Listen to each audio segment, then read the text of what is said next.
know what would happen if I suddenly decided to stop going into a business big enough that it could be listed on the NASDAQ? Everything is going pretty well. How's your day been going? Really good. Busy, but great. Okay, same here. So we came here today to talk to you guys about, this episode is going to be about the power of the two-parent home. Is it a myth or is it not a myth? Is there an advantage to having a two-parent household in 2021 America? And we have a couple of articles here that Danny B and I have went over for the last week or so, and we've been discussing it, talking and through text.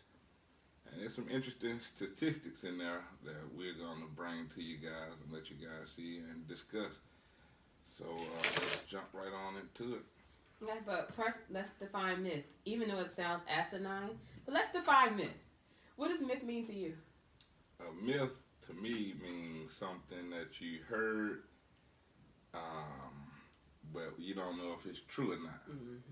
It's like a rumor. Mm-hmm. It's not really no facts to it. You got to find out if it's real or not.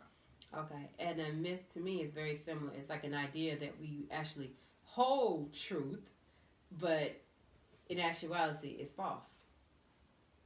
So a myth is false? Like, to me, that's what a myth is. It's something that people idealize as true, but in actuality, it's false. Like, for example, there's a myth that men have an extra rib that women don't, based on the Bible. But in actuality, that's a myth. We all have the same amount of ribs. So a myth can be proven to be false. There we go. Therefore, a myth can't be true. Can a myth be proven to be true? So it depends on, again, your definition if it's true, of a myth. Does it make it not a myth anymore? Yeah, if it's true, then it's a myth. I mean, if it's not true, then okay. Well, let's put it this way. Okay. Let's put it this way. To me, that's the definition of a myth. Let's look up what the definition of a myth is online. Yeah, I'm about to say, let's Google that. That's what we're here for. Let's Google the definition of myth. Not MILF. Look, and what is your definition of MILF? Since we're talking about two-parent households, not MILF. Myth. Okay, so there are two different definitions for a myth. But essentially, a misconception is a myth or a fallacy. So a myth, it says a widely held but false belief or idea. So. A widely held false belief or idea. So it is false. Mm-hmm. Okay. So like I said, so it's basically an idea that's usually held truth and then determined that it's wrong. So the power of the two-parent home, is it a myth or not? Is there really power in having a two-parent household, or will you be fine being a single parent? That's what we're trying to boil down and get to the bottom line of, because I know me personally, I just got to go on out there and say it, because we get personal here as much as possible. I grew up in a family full of single women, and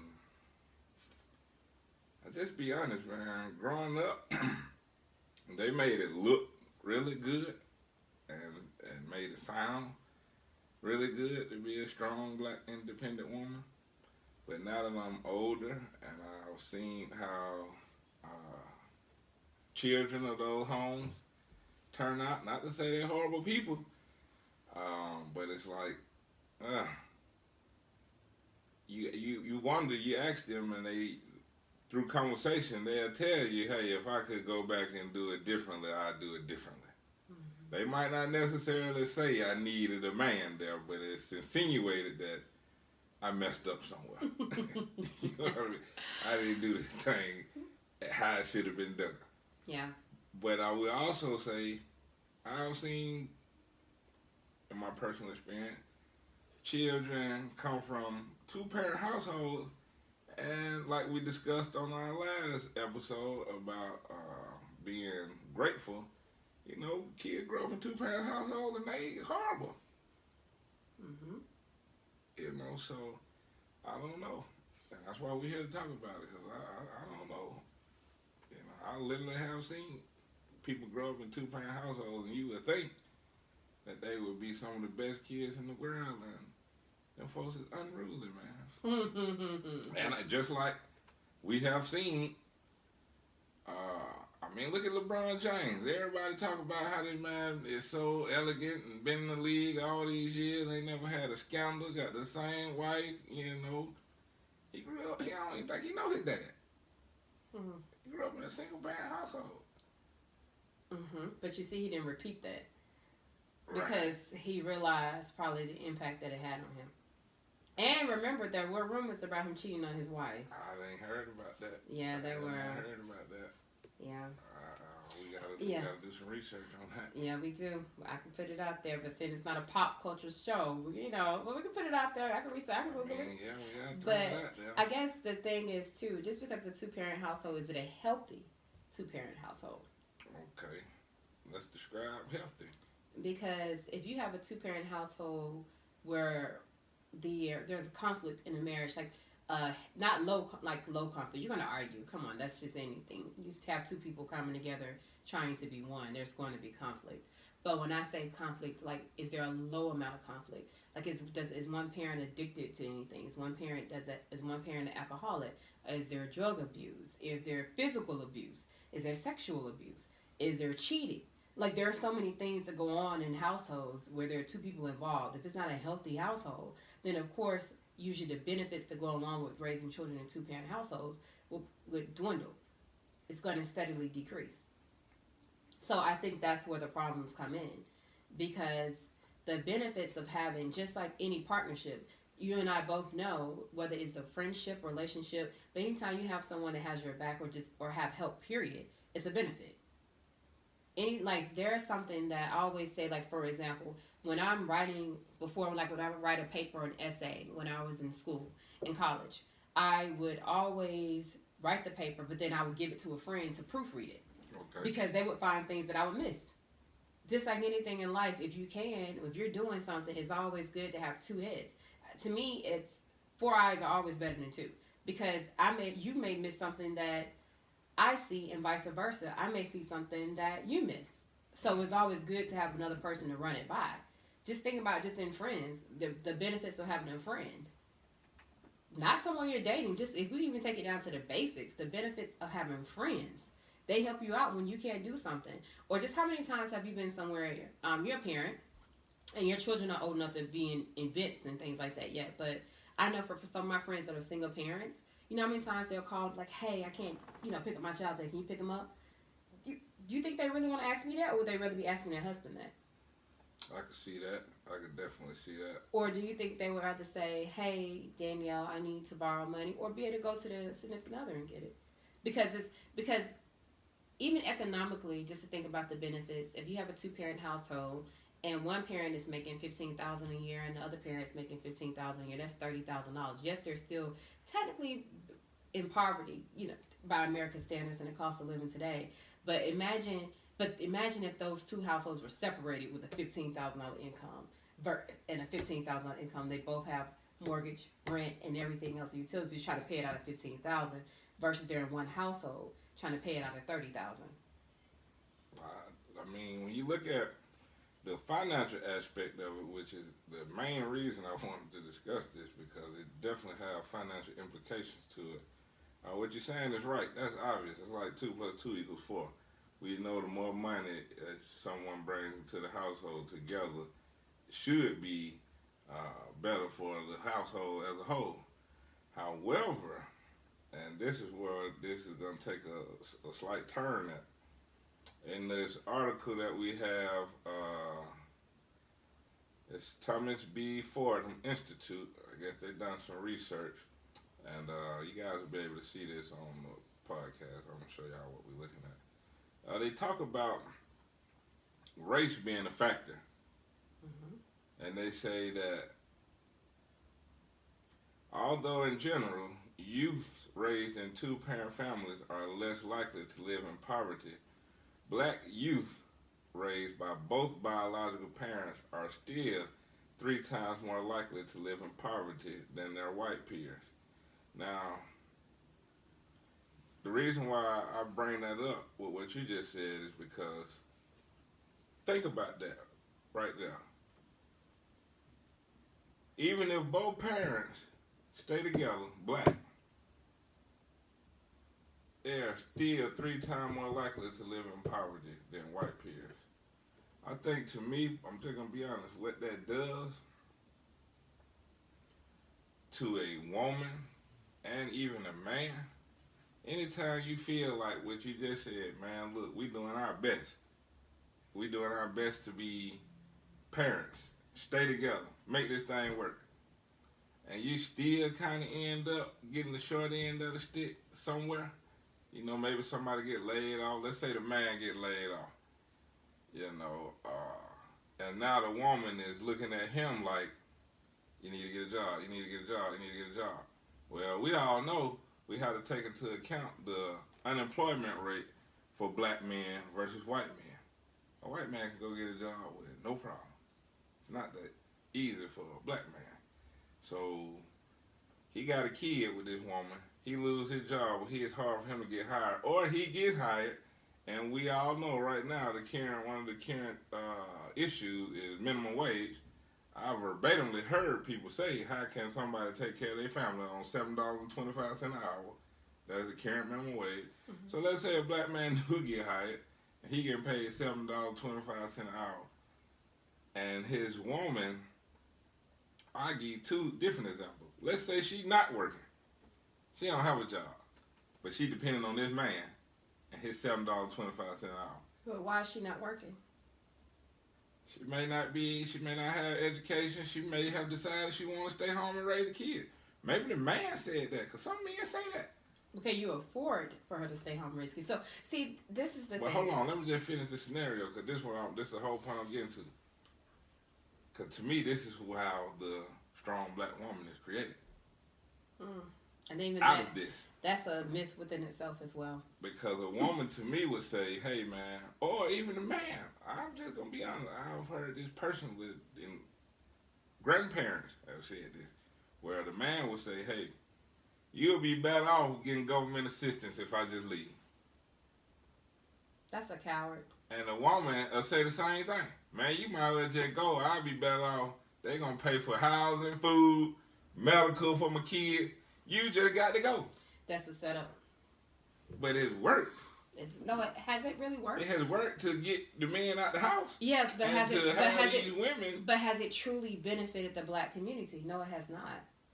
Okay, so by the same article, by the way, the title of this article, because you named what the article was from, but it's The Power of the Two-Parent Household is Not a Myth. Basically, the power of a two-parent home is not a myth. Okay. And it's not. So this article basically says it's not a myth. I think racism is totally different than the family. There are 2 different issues. Family is the foundation of anything. I think America is in a lot of trouble right now. We have the highest crime rates. We have the highest amount of people being depressed than ever before. The highest amount of suicides. There's so many things. People don't even know how to make friends anymore. And I think a lot of it ties to family. Family is the foundation. If you look at the beginning, like if you look at even 20, 30 years ago, the rates in which people got married and came together are totally different than they are now. Completely different. It looks as if we live in 2 different worlds, which we do. I mean, we can talk about that, because I think that's one of the statistics. We're going to get to that. It is. How much it has changed in the other article. It has, but I will say this. So looking at the article. You're right about that. Looking at the article that I just talked about, it says that white children that are raised in a 2-parent household, only 5% of those households live in poverty. Black children raised in a 2% household, 12% of those live in poverty. Hispanic children, 16%. Asian children, 8%. So, with that being said, those statistics are very low compared to the single-parent household. Those from a single-parent white household, they have a mother as the head, 31% of those families are in poverty. 45% of those families of single black women are in poverty. 45% are in poverty in Hispanic communities, and only 25% in Asian communities.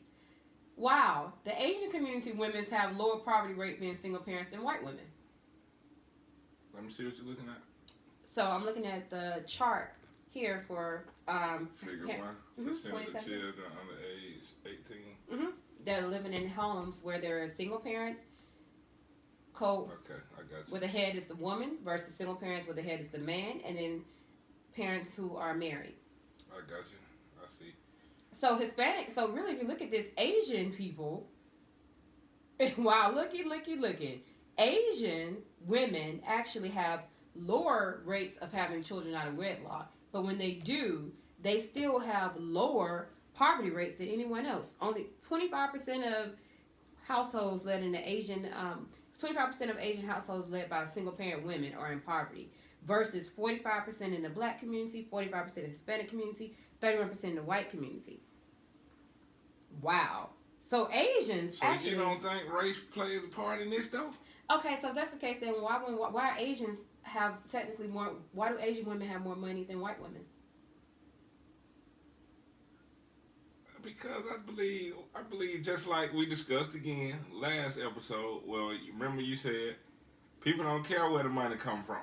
They just want the money. And I said every race, every culture not like that. Asian people don't just spend money with anybody. They own their businesses. They spend money with each other. You probably ain't never seen an Asian person in some of the places that we shop. Yet and still, if you go to any Asian restaurant or store, you're going to see all of us in there. So, it's just, to me, the way they spend their money. They take care of each other. You know, you got those tiger moms.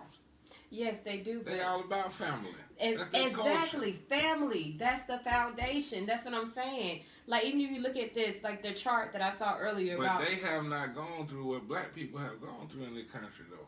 Oh, so you don't remember when Japan with the whole they put them in camps?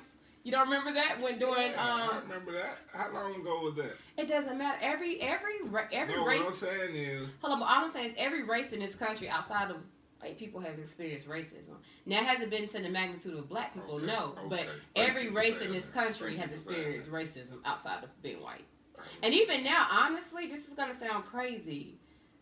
You know, the sins of the father shall fall on the child. White people are now starting to experience racism. They are. Within the past year and a half, now they're starting to experience racism. At an all-time high. I can believe that. I can definitely believe that. But that's neither here nor there. What I'm stating is that I think that two-parent households are definitely at an advantage. But there is also a problem when you add racism in, because like you said earlier, with the black father maybe making $7.25 an hour, that is an issue. However, with the internet, to me, the internet is the equalizer. Because if you work for yourself, or if you're an entrepreneur, you're selling something behind the keyboard, they don't know if you're white, black, and anything in between. If you get enough hustle in you, let me tell you, Amazon has a store that I think is in South Carolina, North Carolina. I have to do the research in for sure, where basically any items that are unsold or that... Because basically companies will sometimes send Amazon things to ship out for them. And then Amazon will say, okay, we have all these items stored in our warehouse, but we're not selling them. So they're taking up space, so we're going to ship them back to you. Either you have to pay to get them shipped back, or we can keep them and we're just clearing some out, or basically they become our property. Most companies are saying, why would I pay you to ship something back that's not valuable to me anymore? Like, this product probably cost me 25 cents to make, and you have hundreds of them. And it's going to cost me maybe $300 or $400 to ship it all back. And then it's going to be sitting in my place stored. Like, I'm not going to sell it, so it doesn't keep it. And I'll just write it off. So Amazon would then take it and clearance it out, and then they'll resell it to sellers on the internet who will then go and pick it up and resell it on Amazon themselves as an independent seller. Or they will sell it on eBay, and certain apps, Wish app, and they would just resell it. So there are so many ways to make money. You know how many people are millionaires off of reselling off of Amazon, eBay, and all these other apps and web-based places out there to sell things online? So there are so many ways. I had a friend, I'm talking about layoffs. He was laid off from his job. He used to make $120,000 a year, and his wife wasn't working at the time. And so to supplement his income, do you know he took 4 small jobs? Now, granted, he was away from the house more, but his wife was doing it in the meantime. She said, you know what? I don't ever want our family to be in this again. So this is where two couples have to come together. I don't want us to ever have the situation again. She said, I'm going to go to school so I can get a viable education so I can help you out. So do you know why he had his 4 jobs? She decided to go to school, and he had those 4 jobs to supplement his income. When she was done going to school, she took a full-time job making about $65,000-$70,000 a year, and then he was able to find work again on his own. And then guess what? They came back up as if they never missed a beat, like as if their life never changed. That's because 2 people coming together, like, okay, this is the situation we're in, and it's not that you have to look at life like this. It's not the situation you're in; it's how you deal with it. And they came together and they worked it out. She was a stay-at-home mom, but then she saw when he lost that job for making $120,000 a year, like, okay, this is not a good idea. We should never do this again. And then he took 4 small jobs to make up for that lost revenue, and then she decided to go to school to get a viable trade so she could help him. I see. But just imagine if he was laid off. 2 heads are definitely better than 1. 2 good heads. 2 good heads. Because she could have been like, you know what, you go out here, you got those 4 jobs, you better figure it out. Yeah. Because that was our agreement, and I'm not going to work, and I'm not going to do, and that's not healthy. No, that's not healthy at all. So what I would add to that is, as you was talking, I was looking at the most interesting statistic on here. It's a 2018 U.S. births to women age 24 and under by race. Mm-hmm. And I think I misread that. What? Because remember I was saying that it says on here non-marital births for women age 10 to 24. 10? Yeah. That's what it says. You got it. There you go. Yeah. Non-marital births, women age 10 to 24. I see that. 10? Now, if you look over in that space alone, the white women are leading. And that's all I saw. Even if you look at, on top of that, births, period, to women age 10 to 24, white, non-Hispanic is leading. But what I didn't take into account was the last thing is non-marital birth rate. So if you look at the percentage of the births of the women in this age bracket, of the ones that's married and not married, black women are leading. You see where it's 91%? Mm-hmm. That's what I was telling you earlier. Yeah. Remember? Yeah. And I was saying we got to figure out how that is, because I was like, I thought this was saying something else. Mm-mm. And now it's saying the same thing. Yeah. Yeah. It's saying the same thing. To the bottom of yes, it. because basically it said out of 176,000 births that black women had, 159,000 right. was. So basically, every one of them is not married.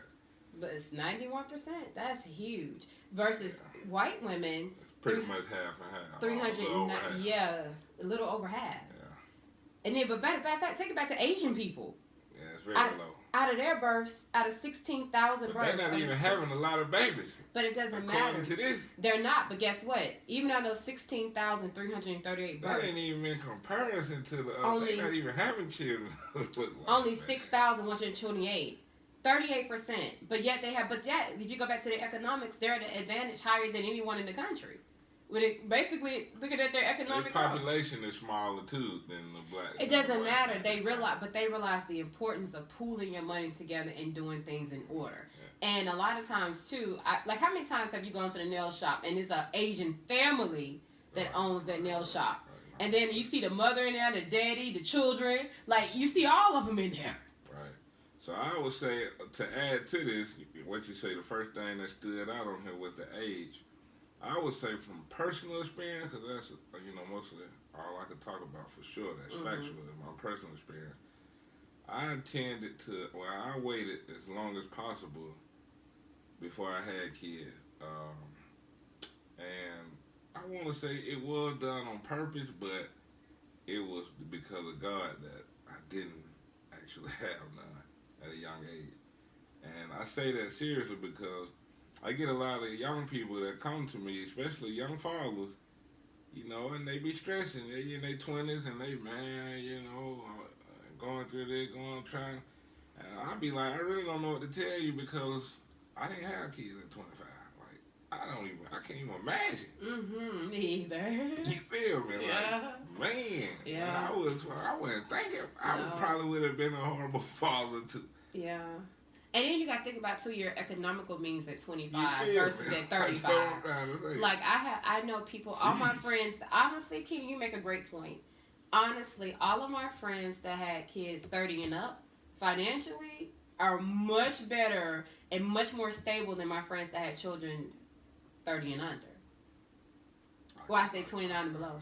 Because not even just that, you got to think about your career paths. To your more in time in your career. You don't really know yourself, let alone trying to be in a relationship. That's what I'm telling you. The person I was at 25, whoever I was dating would not understand me today. Yeah, and not even just that too. When you're younger, you're less likely to compromise. Right. You're less likely. What I'm trying to say. You're like, you know what? I don't like the way you feel. I don't like the way you chew. I'm out. You know. Exactly. Versus when you're 25, you're like, you know what? I just want to look at them when they chew. Like, I mean, when you're 35, look at 25, I don't like the way they chew. I'm out. At 35, you're like, I just have to look at them eat. You know, but it's you just happy to have somebody Exactly. I don't even think it's that. I think life has happened, so you realize what's important and what's not. Yeah. Versus when you're younger, life hasn't happened yet. So a lot of those things that transpire that make you appreciate and become grateful are very different, and then it makes you realize what's important and what's not. I agree with that. That's the difference. So even just looking at this chart, a lot of these births 10 to 24 are really young. So and when you're really young, that equates to poverty itself. So actually, if you think about it, it's even more important to have two people. If you really think about it. I think it's more important to wait. Oh, it's definitely important to wait. But you know what? I would say wait, but maturity-wise, mentally, you're going to go about it like this. You're going to be like, I would want to be married because I do want to pool my resources. And not even just financially, mentally. Right. Think about it. If you're with a newborn, you're getting up in the middle of the night, you tired. Look, I get up on Mondays, you get up on Tuesday. You know I'm breastfeeding, I'm going to pump. So don't worry about it. It's enough milk so you can go feed them. Like, you start thinking differently. Mm-hmm. And this is just me. I've surmised that it's imperative that people are married before they bring children into the world. Just only because of that living in that one household together, it just helps. It helps in so many different. It helps because you need help. Even take the money out of it, you need help. It's like kids are sneaky. Kids work around the clock. As adults, you have so much going on. Kids don't have anything going on but to focus on doing things. And not even that too. Think about children who want to have extracurricular activities. Who's going to take them to these places? Because 9 out of 10, if you're a single parent, you're working around the clock to try to make sure you put food on the table and pay bills to make sure everybody's okay. That's true. That's very true. So I would say when you are young and you have kids, and just like you said, you're not mature, you're not really at your financial peak. I think it's a statistic in here that says, let's say, I think it said 90% of men that have children out of wedlock end up in poverty, but the only statistic that they show where they start to make their way out of poverty is if they end up marrying later on in life. Mm-hmm. So I think that's what happens a lot, which is why, like you talked about last episode, your personal experience with a stepfather. Mm-hmm. I think people get older, and to me, that is one of the main differences that I think we should discuss. That's my point. Like, I don't think a lot of black women really be into, and you can tell me, I don't know why. I know my grandma told me that her thing was she didn't want to bring men around her daughters that wasn't their father. But that's my point. Like, when she got older, she was like, she kind of regretted that. Because she was like, she shouldn't have felt that way. But she said another lady told her that. Like, she was telling her that to tell her, you should stay with these kids' father, even though he's abusing you. Because if you leave him and you try to go get another man, the other man is probably going to be messing with your daughter. So she shied away from dealing with any other man. Yeah, and I think that's bad advice because how many biological fathers sleep with their daughter? They molest too. I don't know about that. Yeah, I have a friend that was molested by her father. That's a couple of them. So, but I get it. The chances of them being molested definitely increase when you bring a male into the home that's not their biological father. But a lot of molestation cases actually occur with family members and friends. That's true. More so than parents. So you think that you're avoiding something by not remarrying or having a partner? That's ludicrous. Right. I can see that. I just had that. That's my point. I think white women don't have no problem with remarrying because, like, on this thing right under this article, it says that there is increasing evidence that opioid deaths and other issues facing particularly white working class men are linked to a breakdown in family stability. Mm-hmm. A white woman gonna move on. Yeah, and she's going to 9 out of 10 remarry. Yeah, she's going to do the Liz Taylor, and she has to be married 7 to 8 times. She's like, it is what it is. Yeah, they gonna do that. But you know what? I'm not mad at her. I'm not mad at her. You know, but you know what she's realized? Let me tell you something. The white woman probably has realized 3 things. Number 1, these kids is more of them than it is me. Even if it's one, you know, it's like, okay, I'm one person. I only have to take care of myself. I take care of this child. So I'm responsible for 2 people. But if I have a partner that comes in, now it's 3 of us, and he's responsible for 3 people. I'm responsible for 3 people. So it's like I'm getting more money. I'm getting help. Number 2, she probably realizes these kids are going to grow up one day, and I'm going to be by myself.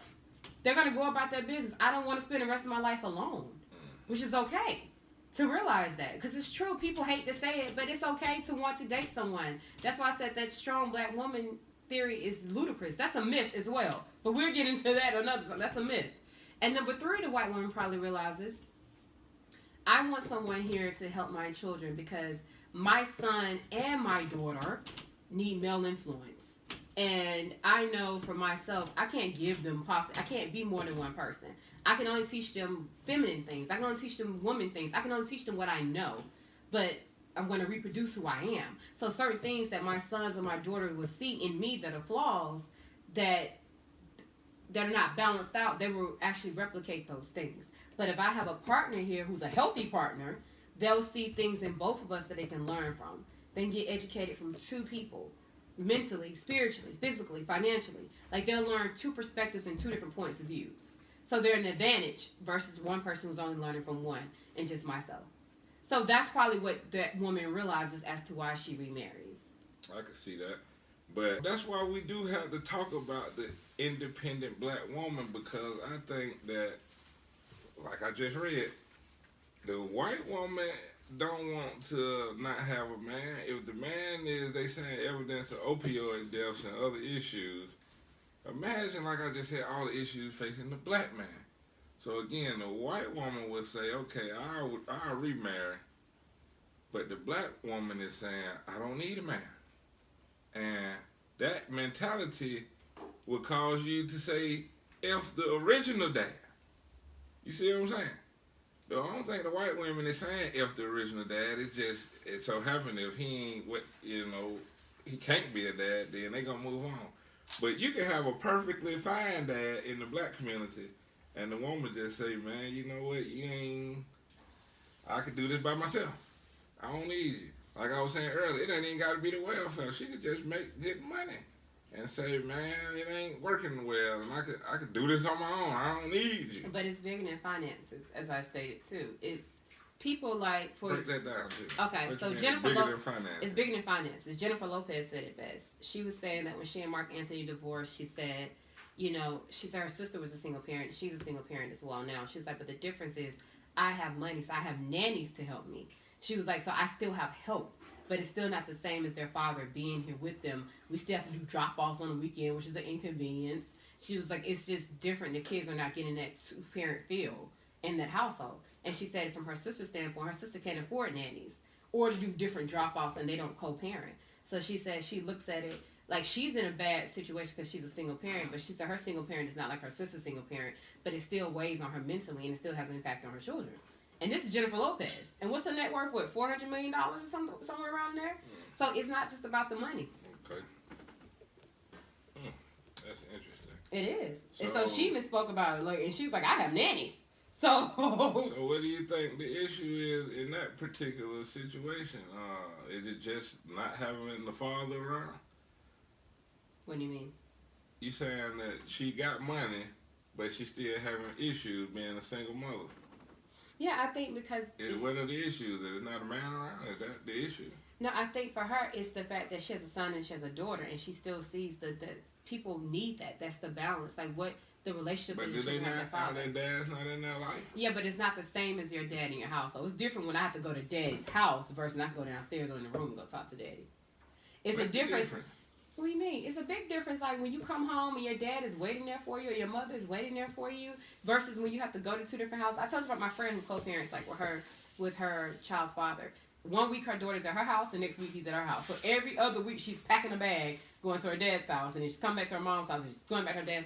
And she's like, I feel so bad for my daughter because her daughter's in all these extracurricular activities. Then she's calling like, okay, Mom, this is Dad's week, right? So he's going to pick me up. Okay, but I need to talk to you about something, but I'll call you when I get out of school. Oh, that's right. Oh, I'm not going to see you today. Oh, I need this from Dad. Oh, okay, that's right. I got to call him. Like, it's different. It's an inconvenience. Think about it. If you could go in your refrigerator and get some milk, or have to drive to the store to get the milk. Yeah, the store's around the corner, but when you just rather come downstairs, walk in the refrigerator and get it, then just go down the street and have to go get in your car and go get the milk. That's true, but like you said earlier, if the people not getting along and, they're not happy. Yes, but that's what I'm saying, but it's different. I don't think it should be done on purpose, meaning that you have some people that intentionally are having kids by themselves because they want children, but they don't want to deal with the other person. Like Rihanna made a statement. And she had received a lot of backlash. Rihanna said what you said. Financially, she's able to support a child, but she's not with anyone at the moment, but she still wants children. So she was like, well, I'm going to have these kids regardless. And everybody was like, no. And then my thing is, too, biologically, it's a reason why it takes two people to make a child. But it's balance. Yeah. Balance. Yeah. It's balance. And it's also, too, 1 week you're strong, where you're strong, I'm weak. So we should be actually just vibing off of each other. Like, and supporting each other. And it's the same way with kids. I see it. I have a lot of nieces and nephews. And I have a lot of friends with children. And a lot of family members with children. I see it. And that strong black woman theory is such a fallacy. It's a myth. Well, I will say this. I do believe that, and I've talked about this with a couple of homeboys, and we all kind of agreed that typically couples do stay together when money is being made. Like, they have to be worth it, I guess. Because I think for a woman, specifically in today's time, like, I could see more so a man saying, I don't want my woman to work, I'll take care of her. But you're not going to find too many women that say, I don't mind being a breadwinner. My baby daddy ain't really got nothing, but I'm taking care of him and we're a family. But did they just not gonna do that? Okay, but then that goes back to the Asian beginning. women or a white woman, they'll do that. But that goes back to the beginning of it, though. Did they notice before they made children with this person? Like, people don't just change that much. Like, people don't say, you meet this man, he's hardworking, has his business, works for someone, does stuff on the side, then he meets you and says, you know what? Quit all that. After I get her pregnant, I'm just gonna sit around. You can meet people's personality types. That's just not. You can read that in men. You can read that in people. Not if you're young.